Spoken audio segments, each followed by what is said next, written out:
Yes. So material cost, material costing.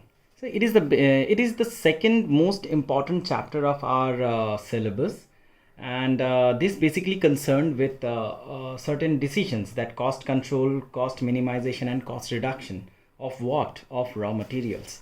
See, raw materials is a very important resource for any organizations which are involved in manufacturing of finished goods with the help of raw material. They convert their raw materials, which is procured from, say, any process. For example, an iron and steel making concern will be procuring its iron ore, and there are different kind of manufacturing organizations.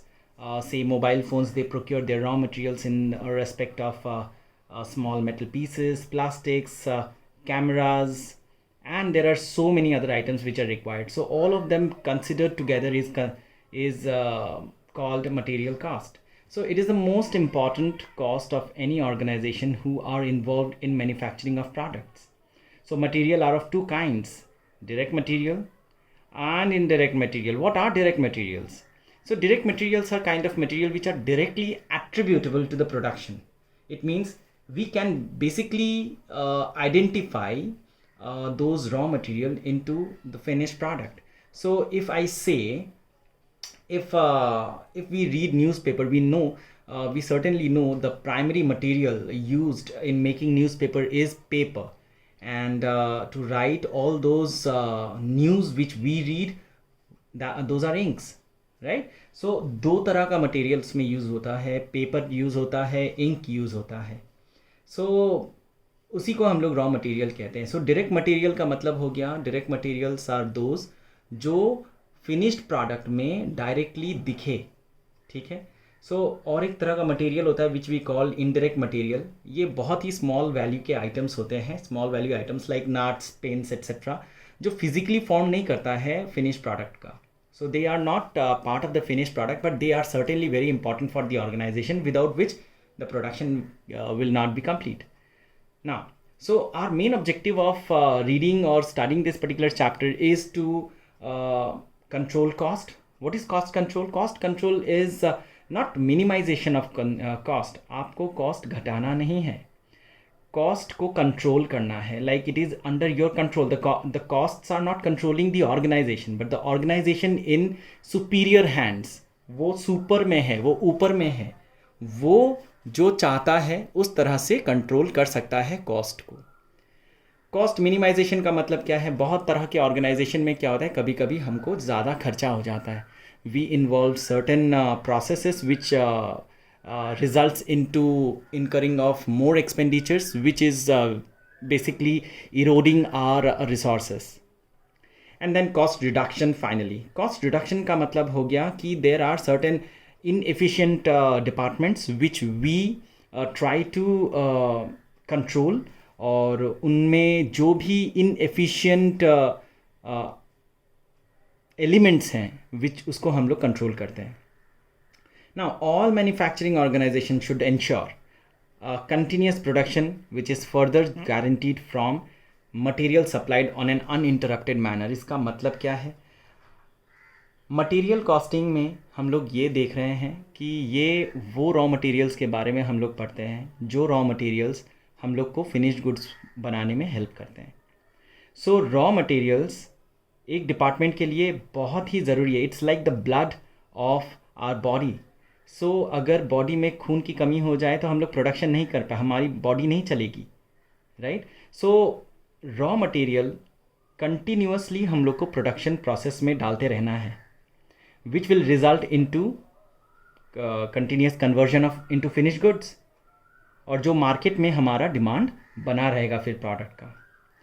सो एक बार इसको अच्छा से देखते हैं. Let us take an outlook as how organizations ensure this critical job. So यहाँ पे हम लोग अब डिस्कस करेंगे. There are certain kinds of stock levels. क्या है?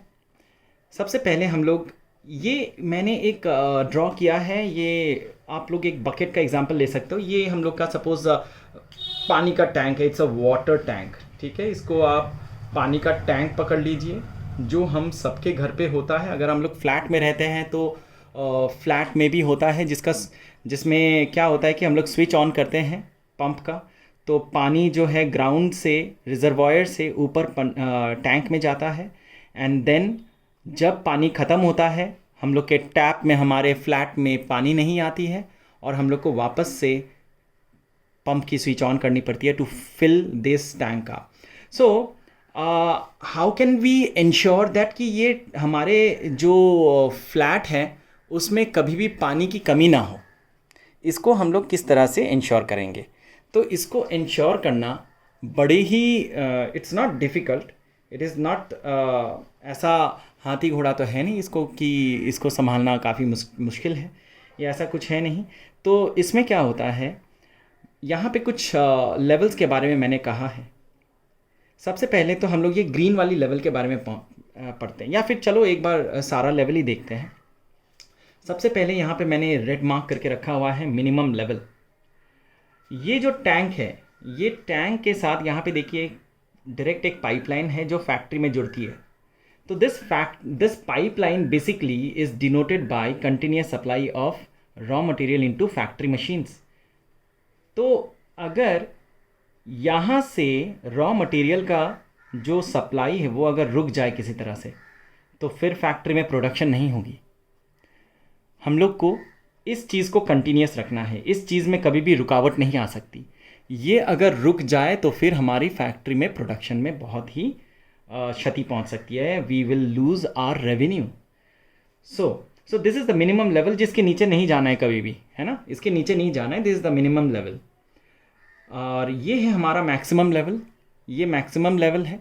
मैक्सिमम लेवल का मतलब होता है ये लेवल को कभी भी क्रॉस नहीं करना है. अभी अपने एक ग्लास का, अगर एक पानी के ग्लास का अगर एग्जांपल लें, सो पानी के ग्लास में अगर हम लोग पानी डालते रहें तो एक टाइम के बाद वो पानी जो है छलक के ऊपर से गिरेगा.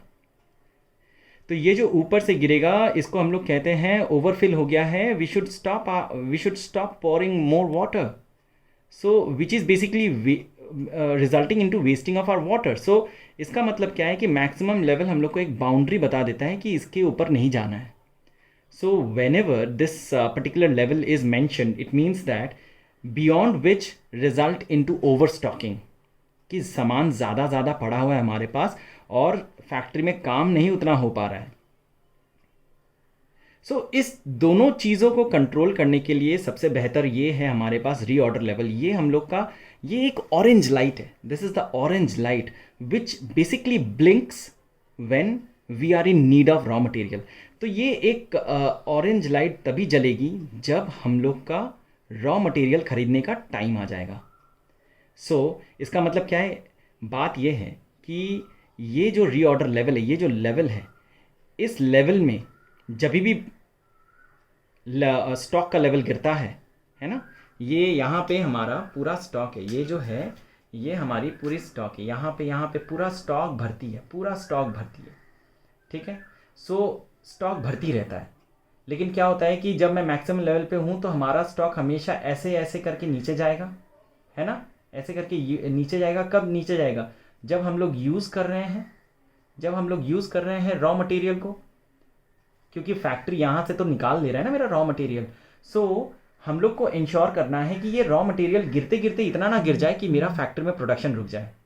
ये एक लेवल है जो हम लोग को बताता है कि किस पॉइंट पे जाके हम लोग को समझ में आए कि हम लोग को वापस से ऑर्डर प्लेस करना है ना.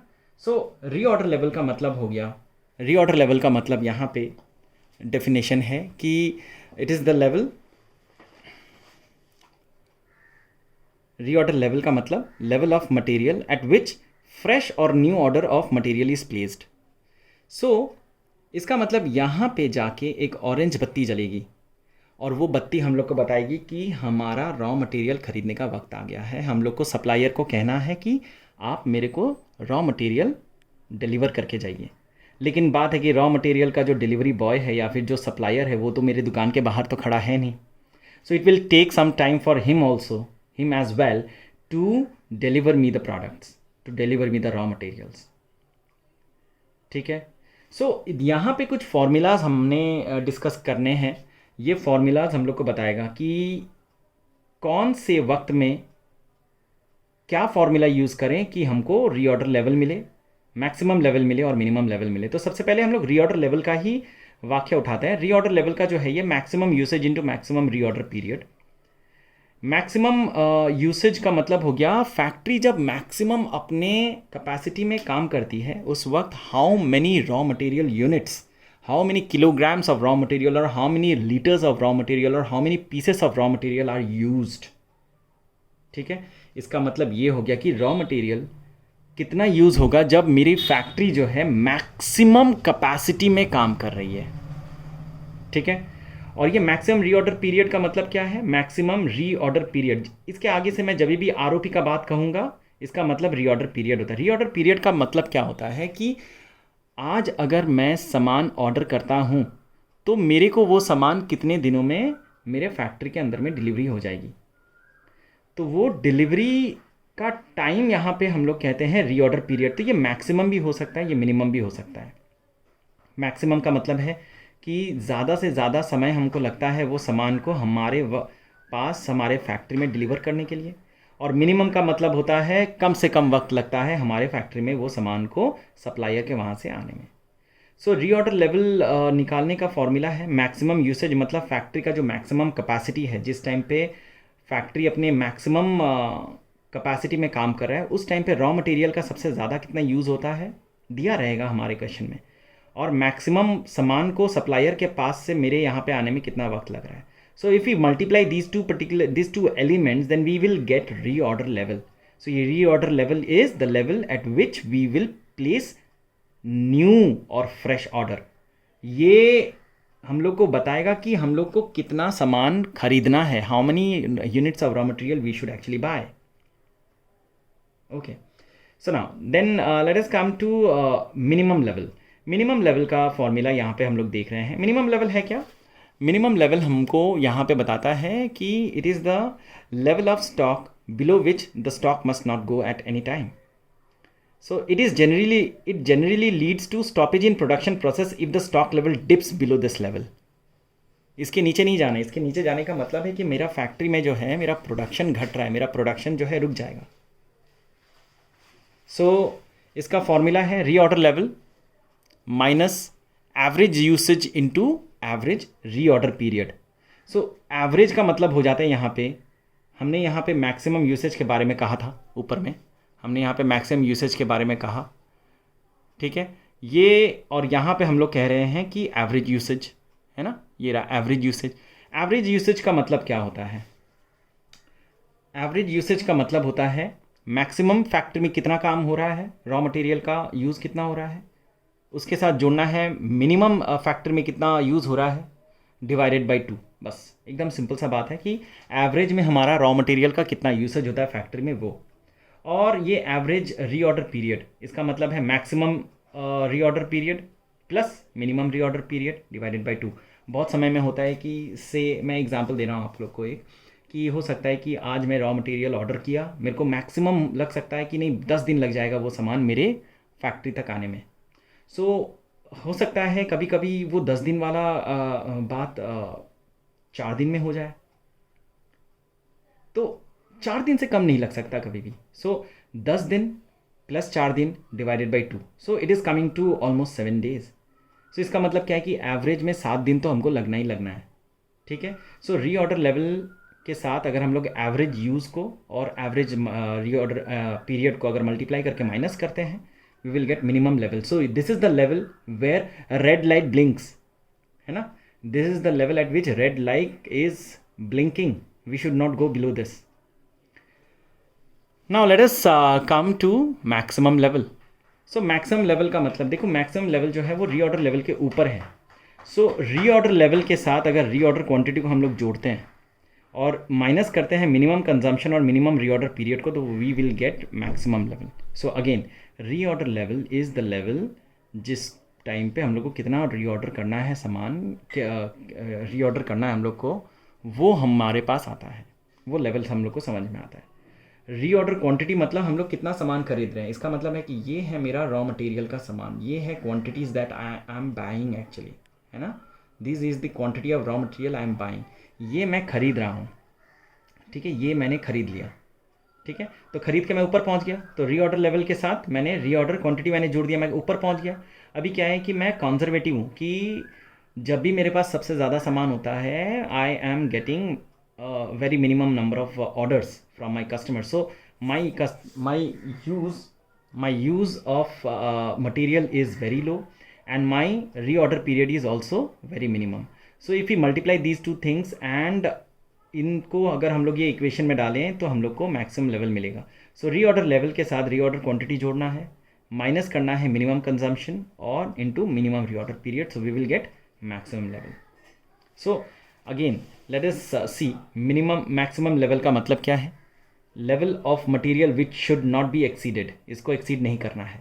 सो exceeding maximum level result in over stocking, ठीक है, ये ओवर स्टॉकिंग हो जाता है हमारा, which increases the cost of capital. Cost of capital का मतलब क्या है कि हम लोग को ये जो सामान हम लोग खरीद रहे हैं ऊपर में, वो सामान खरीदने के लिए तो we take loan from banks, from different financial institution, so those loans incur lot of expenses, so वो कॉस्ट ऑफ कैपिटल हो गया। वेयर हाउसिंग मतलब इतने सारे सामान हैं तो we have to keep somewhere, so those raw materials which are very excess in quantity, उनको वेयर हाउस में रखना है और वो वेयर हाउसिंग का जो कॉस्ट है वो हमारा बढ़ जाएगा। So when we have so much quantity of raw material, so we always want कि हमारा इंश्योरेंस कॉस्ट जो है वो भी मिनिमम हो। सो इसलिए इंश्योरेंस मिनिमम होना चाहिए, मतलब लॉस हमारा मिनिमम होना चाहिए, तो जिसके लिए हम लोग इंश्योरेंस करवाते हैं कि इंश्योरेंस कंपनी अगर कोई लॉस हो गया, आग लग गया, चोरी हो गया, तो उसका हमको भरपाई कर दे। So that is why we get here insurance expenses. So ये सारे खर्चे बढ़ जाते हैं जब हम लोग मैक्सिमम लेवल पे पहुंचते हैं, तो we should avoid this thing. आगे बढ़ते हैं। सो इसके बाद और एक लेवल का बारे में यहाँ पे, अच्छा ये एवरेज लेवल। एवरेज लेवल में क्या है, एवरेज लेवल का मतलब मैंने पहले ही बताया था। एवरेज लेवल मतलब हो गया, पहले हम लोगों ने जो देखा कि मैक्सिमम लेवल हम लोगों ने निकाल लिया, मिनिमम लेवल भी हम लोग निकाल लिया, इन दोनों को अगर डिवाइडेड बाई 2 कर दे तो हम लोग को एवरेज लेवल मिल जाएगा कि नहीं, ये लेवल है जो फैक्ट्री हम लोग की मेंटेन कर रही है। इसका और एक फॉर्मूला है, मिनिमम लेवल उसके साथ आप लोग जोड़ना है half of reorder quantity. So reorder quantity का मतलब क्या हो गया यहाँ पे, रीऑर्डर क्वांटिटी का मतलब मैंने वहाँ पे कहा था कि quantity of material purchase when reached eight reorder level. So reorder level में पहुँचने के बाद मैं कितना सामान खरीद रहा हूँ, कितना लीटर, कितना किलो, कितना पीसेस खरीद रहा हूँ, वो हमारा रीऑर्डर लेवल है। लेट अस डिस्कस वन सम। ये सम हम लोग एक बार डिस्कस कर लेते हैं, ये सम डिस्कस कर लेंगे तो हमारा ये पूरी तरह से क्लियर हो जाएगा। ये सम है, यहाँ पे देखिए दिखा रहा है कि यहाँ पे 2 तरह के आइटम्स हैं, कंपोनेंट्स हैं जो हम लोग को चाहिए for the production of our finish goods. So component A और component B are used as follows. Normal usage 50 unit per week each, maximum usage 75 per week each, minimum use होता है 25 per week each. Reorder quantity component A का है हमारा 300 दिया हुआ है, मतलब हम लोग जब खरीद रहे हैं ना मार्केट से, कितने रॉ मटेरियल खरीद रहे हैं ए का वो 300, कितने रॉ मटेरियल बी का खरीदेंगे हम लोग मार्केट से वो है 500, ये दिया हुआ है। रीऑर्डर पीरियड जो मैं कह रहा था आप लोग को कि ज़्यादा से ज़्यादा या कम से कम कितना टाइम लग सकता है सामान को मेरे फैक्ट्री में आने तक, तो ए के लिए, ए के केस में 4 हफ्ता तो मिनिमम लगेगा ही लगेगा मेरे फैक्ट्री में आने में, और मैक्सिमम 6 हफ्ता लगेगा, उससे ज़्यादा नहीं लगता है सामान को दुकान से मेरे फैक्ट्री में आने में। दुकान हो सकता है चेन्नई में है, दुकान हो सकता है बेंगलोर में है, दुकान हो सकता है बंगाल में है, दुकान हो सकता है कहीं भी हो। तो इसका मतलब ये नहीं कि आप ऑर्डर किए और साथ ही साथ अमेज़ॉन जैसा वो डिलीवरी बॉय एक दिन के अंदर मेरे को सामान डिलीवरी कर दिया, ऐसा नहीं होता है। जब हम लोग कमर्शियल प्रोडक्ट के बारे में बात करते हैं, रॉ मटेरियल के बारे में बात करते हैं, तो वो रोड ट्रांसपोर्ट, एयर ट्रांसपोर्ट या वाटर ट्रांसपोर्ट पे डिपेंड करता है। तो दिस डिलीवरी में take from 4 to 6 weeks in this particular situation. So 4 to 6 weeks is the range of delivery period which is given for A, and for B it is 2 to 4 weeks. तो average में अगर मैं करूँ यहाँ पे, सो यहाँ पे अगर मैं यहीं पे आप लोग के लिए अगर मैं बता दूँ कि एवरेज री ऑर्डर पीरियड मेरा कितना हो रहा है, तो वो होगा 4 + 6/2 = 5। 4 + 6 10 होता है, डिवाइडेड बाई 2 करेंगे तो 5 हफ्ते हो गए, और इसके लिए हो गया 2 + 4/2 = 6 3। अपने को करना क्या है यहाँ पे, तो हम लोग को क्या करना है यहाँ पे, हम लोग को रीऑर्डर लेवल निकालना है, मिनिमम लेवल निकालना है, मैक्सिमम लेवल निकालना है और एवरेज लेवल निकालना है। एक बार शुरू करते हैं। देखिए मैं करके रखा हूँ आप लोग के लिए, सो दैट कि I don't take much of the time. आप लोग को जब भी आप लोग घर पे ये करेंगे तो एक बार इसको पॉज कर करके करना, so that will help you do it in a proper manner, but try to do it by yourself first. So reorder level, the formula that we have discussed earlier is maximum usage into maximum reorder period. So for us in the question, maximum usage is given, which is 75 units per week each. ठीक है, सो हम लोग component ए के लिए निकाल रहे हैं, तो कंपोनेंट ए के लिए यहाँ पे देखिए 75 दिया हुआ है, तो we will put 75, maximum usage is 75 and into maximum reorder period for A. Let us see how many weeks of reordering period is given. So maximum 6 weeks यहाँ पे दिया हुआ है मेरा, so I will put this formula and will find out 450 units I am getting as reordering level. For B 75 into 4, right, so 300 units. ठीक है, minimum level का formula is reorder level, उसके साथ माइनस करना है normal usage into normal reorder period. Normal and average are same thing, ठीक है, normal का मतलब और एवरेज का मतलब एकदम सेम होता है। सो नॉर्मल का मतलब और एवरेज का मतलब सेम होने का मतलब हो गया कि maximum plus minimum divided by 2। तो हमारे इस क्वेश्चन में मैक्सिमम यूसेज हमारा दिया हुआ है, मिनिमम दिया हुआ है, इसको डिवाइडेड बाई 2 करेंगे तो भी आ जाएगा, तो 75 प्लस 25 डिवाइडेड बाई 2 50 होता है। सो यहाँ इनको इस पर्टिकुलर क्वेश्चन में we don't have to find that out because normal usage is already given 50 units per week. So and normal और average reordering period is given, right, so not given actually, हम लोगों ने find out कर लिया 4 + 6 divided by 2 करके और ये 2 + 4 divided by 2 करके। सो इस फॉर्मूला में अगर हम लोग इसको अप्लाई करते हैं तो we will get the result. So A के लिए रीऑर्डरिंग लेवल जो हम लोग को ऊपर से मिल जाएगा 450 यूनिट्स, इससे हम लोग माइनस करेंगे नॉर्मल यूसेज विच इज़ 50, ऊपर में दिया हुआ है हमारे क्वेश्चन में, इसको मल्टीप्लाई करना है नॉर्मल रीऑर्डर पीरियड से विच इज़ 4 + 6 बाई 2, ठीक है, विच इज़ 4 + 6 बाई 2। सो हम लोग को ये 200 मिल रहा है। सो हमारा minimum stock level is 200 units for component A. Let us see how much is for component B. How much is for component B? So component B का मेरा कितना है, देखिए यहाँ पे component B का यहाँ पे नॉर्मल रीऑर्डर लेवल देखिए हम लोगों ने फाइंड आउट किया था, which is 300 units reorder level, right, and normal usage again हम लोग वही फार्मूला यूज़ करेंगे, नॉर्मल यूसेज 50 यूनिट्स इनटू, और यहाँ पे हम लोगों ने निकाला था 3 नॉर्मल रीऑर्डर पीरियड। सो इसको अगर हम लोग फार्मूला में पुट करते हैं, सो 300 माइनस 50 हमारा नॉर्मल यूसेज, मल्टीप्लाई करना है maximum reorder period plus minimum reorder period divided by 2, ठीक है। सो ये हम लोग करके हम लोग को 150 यूनिट्स मिला। देन कम्स मैक्सिमम लेवल यहाँ पे है reorder level minus minimum usage into minimum reorder period, इसके साथ जोड़ना है रीऑर्डर क्वांटिटी को। हम लोग पहले भी जोड़ सकते हैं, मतलब the formula can be reorder level plus reordering quantity minus minimum usage into minimum reorder period. So but it is okay by whatever is comfortable with you. So reorder level for A is 450 units, which is calculated in the earlier page, and our minimum usage into minimum reorder period. So let us see हमारा minimum usage कितना है। minimum usage is 25 and our minimum reorder period is 4, ठीक है, for A. So 25 and 4, 25 into 4, so it is coming to 25 into 4 is 100, and our reorder quantity for A is 300 units, right. So हम लोग इसको यहाँ पे put करेंगे, we'll get 650 units as our maximum level, ठीक है। सो कंपोनेंट बी का reorder level is given, is calculated in the earlier page, which is 300 units, ये रहा आपका 300 यूनिट्स अर्लियर, राइट, है ना। एंड इसके साथ हम लोग को ये फार्मूला यूज़ करना है minimum usage into minimum reorder period. So minimum usage कितना है देखिए, minimum usage is again 25 and minimum reorder period for B is 2 weeks, right. So 25 into 2 50, right, and reorder quantity is 500, है ना B का। सो reordering quantity यहाँ पे हम लोग इसको पुट करेंगे and we will get the result of 750 units. Average level find out करना है, वेरी सिंपल. यहाँ पे maximum level plus minimum level divided by 2 करेंगे तो आ जाएगा हमारा. So for A it's 650. Minimum level हमारा ए का कितना है, मिनिमम लेवल इज़ 200. ठीक है, इन दोनों को जोड़िए, डिवाइड करिए 2 से and will get the result.